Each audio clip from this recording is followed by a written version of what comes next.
अस्सलामुअलैकुम and hello everyone, welcome back to my channel Mishi daily routine. हमेशा की तरह आज की वीडियो भी बहुत ही जबरदस्त और अमेजिंग है। ऐसे कमाल की टिप्स एंड ट्रिक्स मैं आपके लिए लेके आई हूँ जो आपकी लाइफ को और मेरी लाइफ को बहुत ही ज्यादा आसान बना देंगे। तो चलिए स्टार्ट करते हैं आज की इस वीडियो को, ताकि ये टिप्स एंड ट्रिक्स आपके भी काम आए और इन टिप्स एंड ट्रिक्स को उन लोगों तक भी शेयर किया करें जिनको इनकी जरूरत है। So let's get started. तो कल मैं गई हुई थी मार्केट मंथली ग्रोसरी करने के लिए और वहां पे मुझे नजर आई अरवी। तो जैसे कि गर्मियों का सीजन स्टार्ट हो गया है तो गर्मी में अरवी बनना एक मामूल की बात है और मुझे तो वैसे भी अरवी जो है वो बहुत ज्यादा पसंद है। अच्छा, अरवी को हम लेके आते तो हैं और इसको छीलना एक बहुत बड़ा टास्क है, क्योंकि जब भी हम इसे छीलने लगते हैं आपने नोट किया होगा कि इसकी वजह से हाथों पे बहुत ज्यादा खारिश होनी शुरू हो जाती है जब भी अरवी को छीला जाए। अक्सर लोग हाथ पे शापर चढ़ा के अरवी को छीलते हैं। एक तो इसके अंदर जो लेस होती है ना वो बहुत ज्यादा होती है, और दूसरा ये कि जब भी हम इसको छीलने की कोशिश करते हैं कभी हमें सीधे हाथ पे खारिश होने लग जाती है, कभी उंगलियों पे, तो हम खारिश ही करते रहते हैं। तो छोटा सा टिप मैं यहाँ पे बताऊंगी जिसको मैं भी फॉलो करती हूँ, इससे बिल्कुल भी खारिश नहीं होगी। तो यहाँ पे मैंने एक लेमन ले लिया है और लेमन का मैंने यहाँ पे एक छोटा सा टुकड़ा जो है वो काट लेना है। तो देखिए छोटा सा पीस मैंने यहाँ पे लेमन का लिया है। अब इसके जूस को स्क्वीज करके मैं अपने हाथों के ऊपर लगाऊंगी। तो अच्छी तरह लेमन का जूस मैं निकाल लूंगी और पूरे हाथों के ऊपर इसे अच्छे तरीके से मल दूंगी। इसको मलने के बाद आप अरवी जब भी काटेंगे आपको बिल्कुल भी हाथों में खारिश जो है वो महसूस नहीं होगी। बार बार अरवी को छीलना छोड़ के आपको हाथों पे खारिश नहीं करनी पड़ेगी। तो बहुत ही जबरदस्त और अमेजिंग सा टिप है, एक दफा जरूर आजमा के देखिएगा। तो यहाँ पे देखें आपके सामने मैंने अरवी को छीला भी है और काटा भी है, और यकीन करें मुझे 1% भी हाथों में खारिश जो है वो महसूस नहीं हुई। बहुत ही काम का टिप है, क्योंकि हम फीमेल्स का ज्यादातर हिस्सा किचन में गुजरता है सब्जियों के साथ और किचन के कामों में, खाना पकाने में। तो छोटी छोटी इन टिप्स और ट्रिक्स को जरूर फॉलो किया करें, ताकि आप अपने घर वालों के साथ साथ अपने आप का भी ख्याल रख सकें। तो यहाँ पे अगला जो मेरा टिप है वो भी अरवी से ही रिलेटेड है। अरवी की जो खारिश होती है उसका तो मैंने आपको बता दिया कि उसके लिए आप लेमन का इस्तेमाल कर सकते हैं। अब दूसरी साइड पे अगर देखा जाए तो अरवी के अंदर अपनी लेस भी बहुत ज्यादा होती है। तो जब भी हम इसको फ्राई करते हैं या खाना बनाते हैं तो अरवी को जब भी आप काटा करें थोड़ा सा आटा लेके आप अरवी के ऊपर इस तरीके से छिड़क दिया करें। अब अरवी के ऊपर आटा डालने के बाद तकरीबन इसको 15 से 20 मिनट के लिए ऐसे ही छोड़ दें, ताकि जितनी भी इसकी लेस है वो आटा अपने अंदर जज़ब कर ले। तो यहाँ पे 10 से 15 मिनट हो चुके थे। अब इसको अच्छे तरीके से मैं मसलूंगी ताकि अरवी की जितनी भी लेस है वो आटा अपने अंदर जज़ब करता जाए। मैं आपको अपने हाथ दिखाती हूँ कि किस तरीके से आटे ने अरवी की लेस को जज़ब करना शुरू कर दिया है। तो इसको अच्छे तरीके से मसल लेंगे 2 से 3 मिनट के लिए, ताकि मैक्सिमम जो इसकी लेस है वो निकल जाए।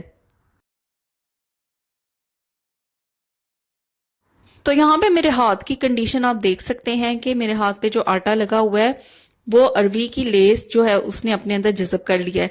अब मैं इसको अच्छे तरीके से वॉश कर लूंगी, और वॉश करने के बाद इसका पानी जब खुश्क हो जाएगा मुकम्मल तौर पे फिर मैं इसको पकाऊंगी। तो जैसे जैसे मैं वॉश करूंगी नीचे आप पानी देख सकते हैं कि ये गदला पानी है जो आटा और अरवी की लेस का मिक्सचर है। तो अरवी जो है वो वैसे भी बादी होती है, आपको पता है कि अगर इसकी इस लेस को खत्म ना किया जाए तो आपके पेट में दर्द भी हो सकती है। इसलिए इस तरीके को फॉलो करके अरवी पकाने से पहले उसकी लेस को मुकम्मल तौर पे खत्म किया जा सकता है। मकई के आटे और बेसन का इस्तेमाल तकरीबन हर घर में होता है। तो मकई का जो आटा होता है उसका हम अमूमन सर्दियों के मौसम में इस्तेमाल ज्यादा करते हैं जब साग वगैरह बनता है, और जो बेसन होता है उसका अमूमन रमजान में हम ज्यादा इस्तेमाल करते हैं जब कोई ना कोई हमने फ्राइड चीज बनानी होती है।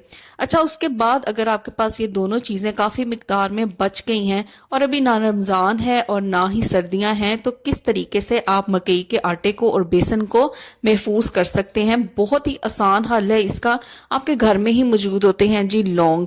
तो यहाँ पे हम जिस स्पाइस का इस्तेमाल करेंगे वो है लौंग। तो अपने बेसन या मकई के आटे की मिकदार के हिसाब से यहाँ पे लौंग ले लेने हैं। तो मैंने यहाँ पे तकरीबन 4 से 5 अदद लौंग लिए हैं और उसको बेसन के अंदर मैंने इस तरीके से डाल दिया है। अब इसको मैं हल्का सा चला लूंगी ताकि जो लौंग है वो अच्छे तरीके से जगह जगह पे बेसन के अंदर फैल जाए।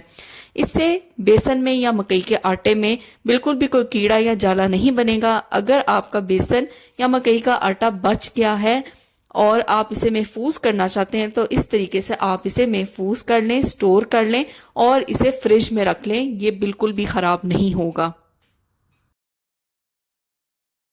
तो चलिए जी फटाफट अगले टिप की तरफ बढ़ते हैं। तो अगला टिप जो है वो मेरा दूध के हवाले से है। जैसे कि समर सीजन स्टार्ट हो गया है, गर्मियां शुरू हो गई हैं और हमें पता है कि दूध जो है वो बड़ी जल्दी खराब हो जाता है।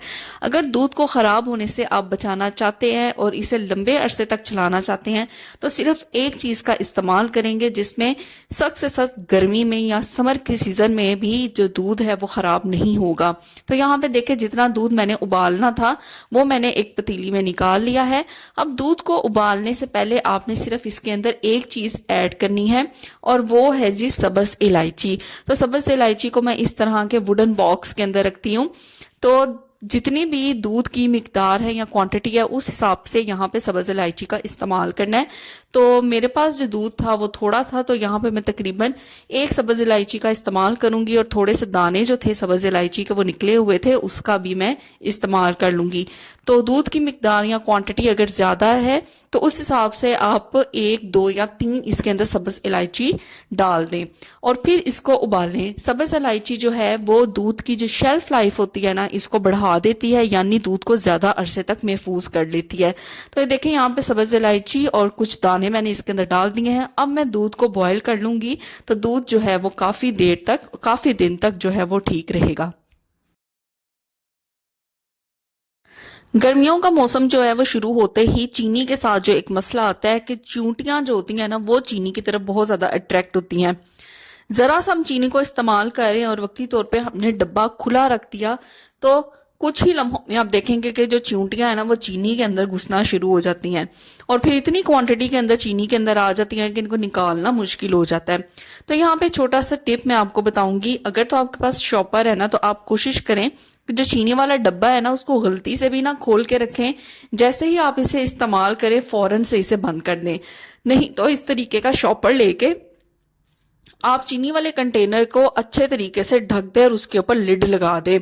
अगर आप ये नहीं करना चाहते और आपको लगता है कि इससे चीनी वाला जो डब्बा है वो अच्छा नहीं लगेगा, बुरा लगेगा देखने में, तो इसका एक और सोल्यूशन है बड़ा ही जबरदस्त। तो चले मैं वो सोल्यूशन आपके साथ शेयर कर सकती हूँ। अगर आपके पास वो चीज अवेलेबल ना हो तो आप ये शॉपर वाला कर सकते हैं, यानी आपकी अपनी मर्जी है कि आप दोनों में से किस स्टेप को फॉलो करना चाहते हैं। तो ये बड़ी मजबूती से वैसे शॉपर से ये बंद हो जाता है और बिल्कुल चांस नहीं रहता कि किसी भी किस्म की जो चींटी है या कीड़ा है वो चीनी के अंदर जाए। अगर आप शॉपर का इस्तेमाल नहीं करना चाहते तो सिंपल आपने यहाँ पे ले लेनी है लौंग। तो फिर से जितनी भी आपकी मिकदार है चीनी के उस हिसाब से यहाँ पे आपने 3, 4, 5 लौंग ले लेने हैं और चीनी के अंदर उनको डाल देना है। यहाँ आप देख रहे होंगे चीनी के अंदर इलायची के छिलके भी हैं। ये टिप में मैं अपनी एक वीडियो में आपसे शेयर कर चुकी हूँ कि किस तरह इलायची के छिलकों को आप चीनी वाले डिब्बे के अंदर डाल दें तो पूरी चीनी के अंदर इलायची की महक आनी स्टार्ट हो जाती है। तो इस तरीके से आप चीनी को महफूज कर सकते हैं किसी भी किस्म की चूंटी से, किसी भी किस्म के कीड़े से। तो देखा इस लौंग के कितने जबरदस्त फायदे हैं और ये ऐसी चीज है जो अमूमन हर घर में मौजूद होती है और इससे हम जबरदस्त तरीके से अपनी दूसरी चीजों को महफूज बना सकते हैं। तो चलिए देखते हैं जी नेक्स्ट टिप कौन सा है। देखिए दुकान से हम जब भी अंडे लेके आते हैं हमें ये नहीं पता होता कि ये अंडा ठीक है या खराब है। अगर तो हम इसे इस्तेमाल कर लेते हैं और बाद में हमें पता चलता है कि ये अंडा खराब था तो क्या होता है कि हमारा पूरा ऑमलेट या जो भी हमने अंडे का सालन बनाया था वो खराब हो जाता है। तो आपको पता है कि गर्मियों का मौसम है और अंडे जो हैं वो अक्सर दुकानों पे बाहर पड़े होते हैं तो सीधी सूरज की रोशनी इन अंडों के ऊपर पड़ती है जिससे अंडे जो हैं वो बहुत जल्दी खराब हो जाते हैं। लेकिन जब भी आप घर के अंदर अंडे लेके आए आप एक तरीके से इनको जज कर सकते हैं कि कौन सा अंडा सही है और कौन सा अंडा खराब है। सिंपल आपने क्या करना है, एक बाउल के अंदर आपने अंडे डाल देने हैं और उनके ऊपर आपने पानी डालना है और पानी इतना डालना है कि जो अंडे हैं वो मुकम्मल तौर पे इसके अंदर डूब जाएं। अब देखें आपने ये देखना है कि कौन से अंडे जो हैं वो नीचे बैठ जाते हैं और कौन से अंडे जो हैं वो पानी के ऊपर आ जाते हैं। अगर तो अंडे जो हैं वो पानी के नीचे बैठ जाते हैं तो इसका मतलब ये है कि अंडे जो हैं वो ठीक हैं, आप इन्हें इस्तेमाल कर सकते हैं। और अगर अंडे जो हैं वो पानी के ऊपर आ जाते हैं तो इसका मतलब ये है कि अंडे जो हैं वो खराब हो चुके हैं और इनको इस्तेमाल ना किया जाए। अच्छा, यहाँ पे जो अंडे मिलते हैं शारजा में, उनके ऊपर एक्सपायरी डेट और प्रोडक्शन डेट इनकी लिखी होती है कि आप इतने अरसे में इन अंडों को इस्तेमाल कर सकते हैं, इतने अरसे में ये बिल्कुल ठीक रहेंगे। तो हमारे जैसे पाकिस्तान है, इंडिया है, एशियन कंट्रीज है, वहां पे ये सिस्टम नहीं होता, तो अंडों को इस तरीके से आप आसानी चेक कर सकते हैं। फीमेल्स के दिन का ज्यादातर हिस्सा जो है वो घर के कामों, किचन के कामों में गुजरता है। और घर और किचन के कामों में आपको पता है कि पानी का भी मुसलसल इस्तेमाल होता है, कभी बर्तन धोना, कभी खाना बनाना, कभी घर की सफाई। तो पानी के इस्तेमाल की वजह से आपने देखा होगा कि हाथ जो हैं वो बहुत ही डल एंड ड्राई होना स्टार्ट हो जाते हैं। तो हाथों को नरम मुलायम बनाने के लिए एक टिप मैं यहाँ पे शेयर करूंगी। घर में मौजूद चीजों से और सिर्फ 2 चीजों से इतना जबरदस्त क्लेंजर बन के तैयार होगा कि आपके हाथों की जो स्किन है वो इतनी सॉफ्ट हो जाएगी और चमकदार हो जाएगी। तो यहाँ पे मैंने तकरीबन 2 टेबल स्पून के करीब दूध ले लिया है और इसके अंदर मैं इस्तेमाल करूंगी लेमन। तो तकरीबन 4 से 5 ड्रॉप्स इसके अंदर मैं लेमन के ऐड कर दूंगी। हमें पता है कि जो दूध है ना उसके अंदर बड़ी जबरदस्त क्लिनजिंग प्रॉपर्टीज होती हैं, as a cleanser, natural cleanser के तौर पे काम करता है। और जो लेमन है उसके अंदर विटामिन सी होता है जो हमारी स्किन को बहुत ही ग्लोई इफेक्ट देता है। तो जैसे ही हम लेमन को दूध के अंदर डालेंगे और इसे मिक्स करेंगे तो आप देखेंगे जो दूध है ना वो फटना शुरू हो जाएगा। तो हमें यही चीज रिक्वायर है कि दूध को हमने थोड़ा सा फाड़ना है यहाँ पे। अब इस दूध को जी हमने अपने हाथों पे लगाना है, चाहे तो आप अपने चेहरे पे लगाएं, अपनी गर्दन पे लगाएं, जहां पे लगाना चाहते हैं आप इसे लगाएं। आपकी स्किन अगर बहुत ही डल हो गई है और खास करके हाथ जो सारा दिन तकरीबन पानी में रहते हैं वो बहुत ही ज्यादा खुश्क हो गए हैं, ड्राई हो गए हैं, तो इसको जरूर अप्लाई करें। यहाँ पे अप्लाई करने के बाद इसको मैंने अच्छे तरीके से मिसाज कर लिया है। अब मैं इसे मुकम्मल तौर पर ड्राई होने के लिए छोड़ दूंगी। मिसाज आपने इसको 2 से 3 मिनट के लिए करना है ताकि ये अच्छे तरीके से हमारी जो स्किन है उसके अंदर जज़ब हो। जितनी भी इसके अंदर ड्राइनेस है या डेड स्किन है उसको ये अच्छे तरीके से क्लींस करेगा और एक ग्लोई इफेक्ट देगा। तो 2 से 3 मिनट के लिए अच्छे तरीके से यहाँ पे मैंने मिसाज कर लिया। तो जब ये मुकम्मल तौर पर ड्राई हो गया था तो मैंने इसे जी पानी से वॉश कर लिया था। यकीन करें मैं खुद जब अपने हाथों को हाथ लगा रही हूँ तो इतना सॉफ्ट, इतने सॉफ्टनेस है कि आप खुद हैरान हो जाएंगे। एक दफा आजमा के जरूर देखिएगा। पूरा दिन किचन में घर के काम करते हुए, पानी का इस्तेमाल करते हुए हमारे हाथ बहुत ज्यादा खुश्क हो जाते हैं। आप इसे अपने फेस के लिए भी यूज कर सकते हैं और अपनी नेक के लिए भी यूज कर सकते हैं। आजमा के जरूर देखिएगा। वीडियो को एंड तक जरूर देखा करें क्योंकि ये टिप्स एंड ट्रिक्स सुनने से ज्यादा देखने पे आप फोकस करेंगे तो आपको ज्यादा समझ आएंगे।